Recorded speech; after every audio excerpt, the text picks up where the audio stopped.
In today's video, we're going to speak about 3 common mistakes that home sellers do when they are listing their properties for sale. And the most common one is the pricing.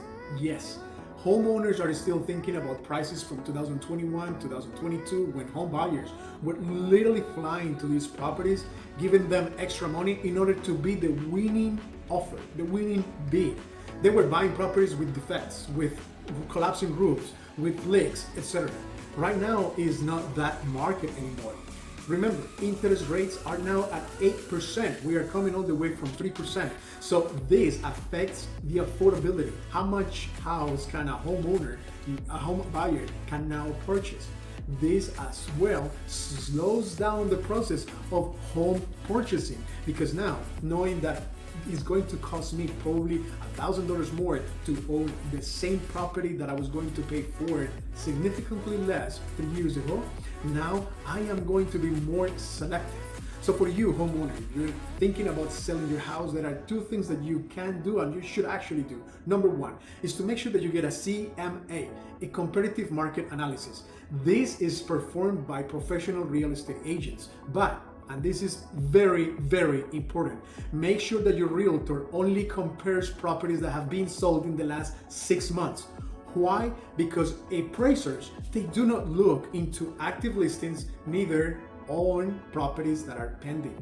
They don't know how much those properties are going to be sold for, what is going to be the final price. Therefore, if you are selling your property to a financing buyer, someone that needs a loan, that property has to go through the appraisal process. Therefore, that appraiser is going to look only on 6 months previous data, only on properties that have been sold, and then compare their characteristics, their size with yours, and then determine the number. In many cases, I actually recommend to my homeowners to pay for their own appraisal. It is very healthy and it gives us a lot of room of negotiation, knowing the bottom line, what is going to be the last price any appraisal that is going to come to do that appraisal report is going to give us. Now we know how much credits, how much discount we can give to home buyers. It is a great tool to utilize, and it only costs between $400 to $500, but it can save you thousands and thousands of dollars on the negotiation stage. The second mistake is not preparing the house properly. And what I mean by that is not repairing all those things that need to be repaired. Just because you are living in the house for the last 4, 5, or 10 years, and you got used to having the screen on your porch being open, ripped off, doesn't mean that a home buyer is going to be okay with it. Just because you are blind now to a defect in your property, or to the leak in the roof, or to the leak in the pool, doesn't mean that a home buyer is going to be okay with that. Home buyers now are going to come with a magnifier, and they're going to check even the very little of those imperfections. They are going to utilize those imperfections for their own advantage to ask you for credits. And that's something that we as home sellers, we don't want to do. We don't want to give them money. Therefore, make sure you prepare your house properly. You fix everything that needs to be fixed. You make your house a turnkey product.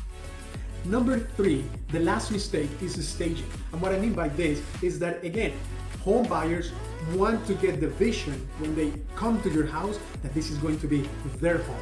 So staging your house doesn't mean that you have to go to a furniture store, to a designer, and make your house spend a lot of money with a designer. No, that's not what I mean. You can use your own furniture, but please declutter your property. You don't need to portray your own culture or your own pictures from your family.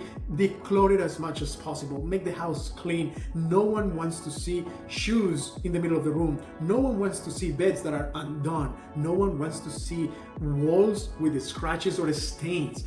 These little tips will allow you to get that buyer to buy into your house and see themselves home when they come to the open house, when they come to the showing. So in conclusion, selling your house shouldn't be a stressful process, but it is just a matter of being prepared. It's just a matter of taking care of these little steps to avoid these mistakes. So again, do not overprice your property.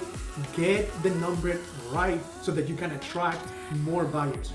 make sure that you do every single repair that is needed in your property. And third, make sure your house is a showcase. For more information, and if you are thinking about selling your property nowadays, please give me a call or a text message, 305-332-1293. We are helping a lot of people that are taking advantage of all that equity that they have in their house so that they can make the next move. Pedro Andrade, Pedro Solder in Miami-Dade. I'm Broward. Bye-bye.